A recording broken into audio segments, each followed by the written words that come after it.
Gandang tanghali. Sabi mo, good afternoon. Sabi mo, no. Yun. Hindi ko nakita yung pag-alis ni Pop. Tulog pa rin ako. Tapos, pinanood ko na lang sa replay. Nasa Facebook sa timeline, lumalabas. Yung nakakaiyak. Parang feeling ko tulog. Ano to? Nung umakyat na siya ng eroplano, tapos nagbabay na. Parang nakakaiyak kasi parang feeling ko, anak ako na naiiniwan, na ganun. Basta, parang kamag-anak ko na naiwan ako, na ganun. Nakakaiyak. Well, it's life. Talaga, hindi lahat. May mga bagay na kailangan umalis. Babalik at babalik din yan. Sana bumalik si Pop. Kulit nga, parang ako yung parang anak na naiiniwan. Ganun yung feeling. Kasi yung makikita mo, kunyari, di ba, yung naghatid ka ng, kunyari, ng magulang mo sa airport, yung mga ganun. Yung aalis na. Ganun yung feeling. Smile. Makain siya, kumakain. Mahulog ka.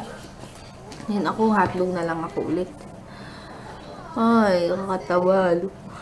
Wala na ulan. Wala nang ulan. Kaya, magaling. Meron ako nakitang post na naman. Mega post na naman. Ayan, umaraw na, sabi. Umaraw na. Kasi aalis na yung Pope nyo. Parang ganun. Diba? Bakit biniblame kay Pope yung yung pagbagyo, pagdating ng bagyo? Nature na yun, diba? Hindi naman na kasalanan ni Pope yun kung saktong pagdating niya may padating din na bagyo. Kasi mga ganong post, nakakainis. Tapos meron pa yung sa namatay.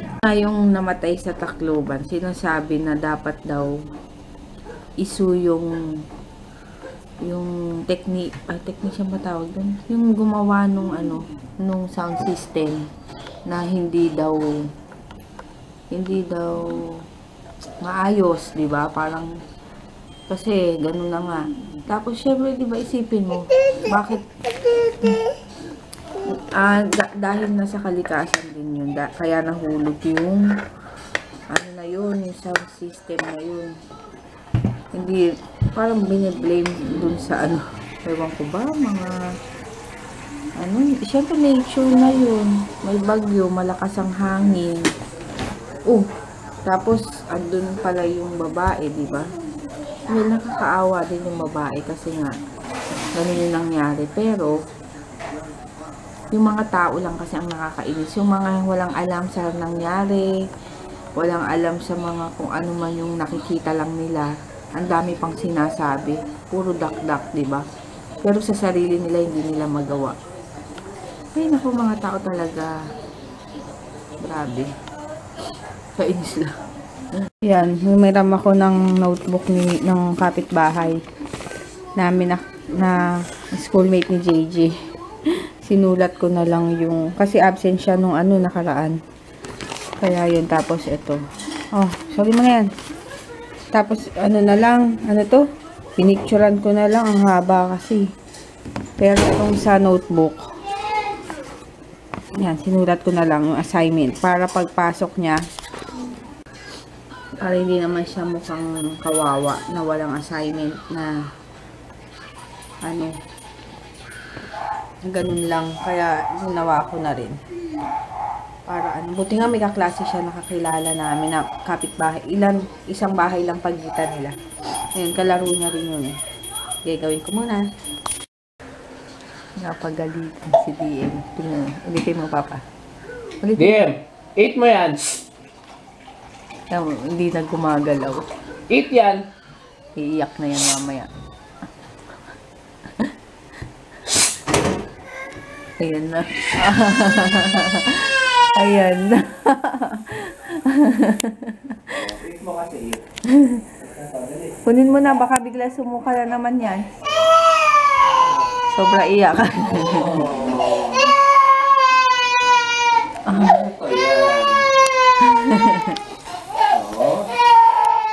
Dapat pagalitan na din yan. Tignan mo si kuya. Tignan mo si kuya. Oh. Eat. Oh, eat.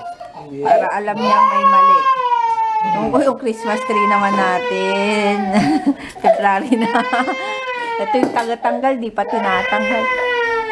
Oh, hindi naman to yan eh, di ba? Nanood ako kay Sis Coco's Life. Ay, Coco. Oh. It's Coco's Life. Marami? Hindi naman eh. Papak-papak lang ng tanigi. Kunti na lang, oh. Sarap.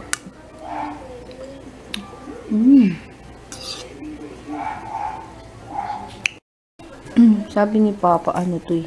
Tea. Kasi parang ano kasi, oh. Yung nandito, yung drawing, yung pala ano, ang tawag dyan? Seaweeds.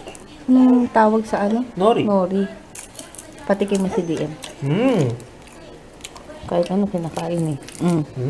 Wow! Sarap! Sarap! Ayaw. Hindi niya nagustuhan yung lasa. Hindi, kailangan ilalagay lang sa dila niya. Oh, maliit lang. Natikman yan. Seaweed pala to. Oh, Papa. Hindi yan pwede. Eat. DM ganyan, oh. Tiyan mo si Papa. DM, ganun. Ikaw nga, eat mo, eat. Eat.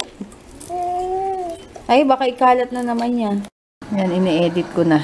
Ito na talaga. I-upload ko na to. Okay. Sunod pa ako yung K-pop. Pa yun. Yan, nagluluto ako ngayon ng wisko. Ang nilagang baka kasi. Ayan o. Ilang oras na ako naglalaga. Kasi, yung rice ko, ay, ang tawag doon yung rice cooker tuloy.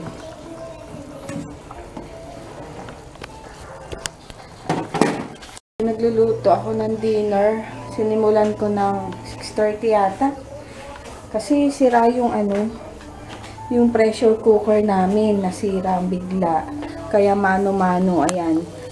Anong oras na? 9 o'clock na. Hindi pa rin siya malambot. Konti pa. Ayan pa, oh. Medyo. Ano ba yan? Alas 9 na, hindi pa kami nagdi-dinner. Kung kailan naman kasi ano, nasira yung pressure cooker. Tapos yun. Totoo ba yung ano, yung naglalagay ng tinidor? Ay ko na, sino? Yung naglalagay ng tinidor para lumambot yung bakal. Mabilis lumambot. Ano ko si Papa, hindi naniniwala. Sabi ko, lagyan ko na kaya ng tinidor. Bakit daw, ano yung tinidor? Yun. Kaya ito, yung mga sangkap. Yan lang yung gulay ko, cabbage, pechay, tsaka tong patatas.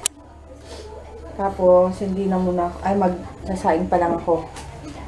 Grabe, tagal. Matigas pa sa ulo ni DM. Matigas pa sa ulo ni Papa. Yung baka. Yes, baby. Yan, ang aming food. Beef. Nilagang baka. Grabe, 3 oras. 3 oras ba? Diba? Pero malambot naman na yun. Akin to. Litid. Ay, litid. Jay, lika na. Kain na. Sausawan. Let's eat. Let's eat. Tapos na ako maghugas ng lahat to. Bote naman. Ay! Yun. Bote naman. Diba? After nito, tuturuan naman ng assignment si JJ.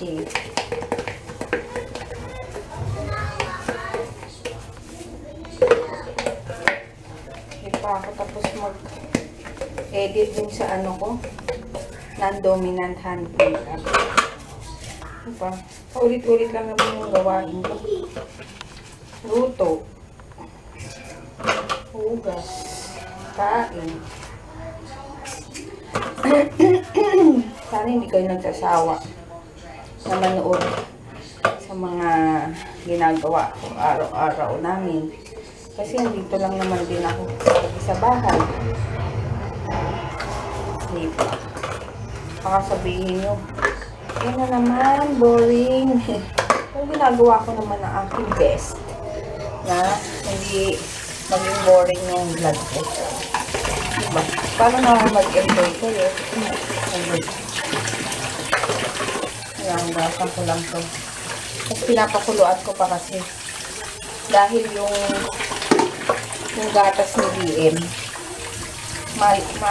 mamantika. Ano to, naiiwan dito sa bote kapag hindi mo pinakuluan. Ilang supon na nga siya, lagi nabubutas mo. Isakakagat.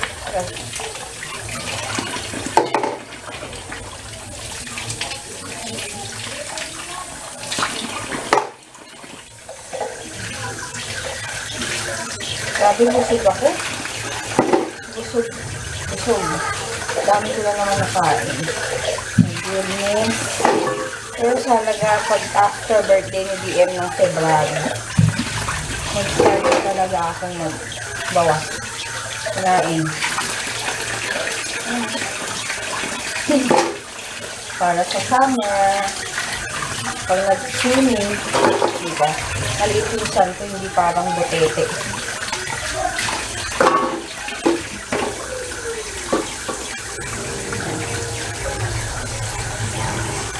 Yan lang.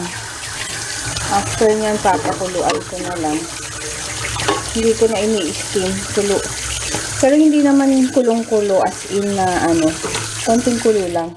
Hindi gaano mainit. Aw. Kasi baka matunaw yung bote. Yan. After ko magbukas, ay ito namang tubig. Nasign ko ni si JJ dito eh. Nilalaro na kasi si BM. Para hindi rin ako kulitin maliit. Hayaan ko na muna. Total, nandito na rin naman ako sa ano. Kasi nga.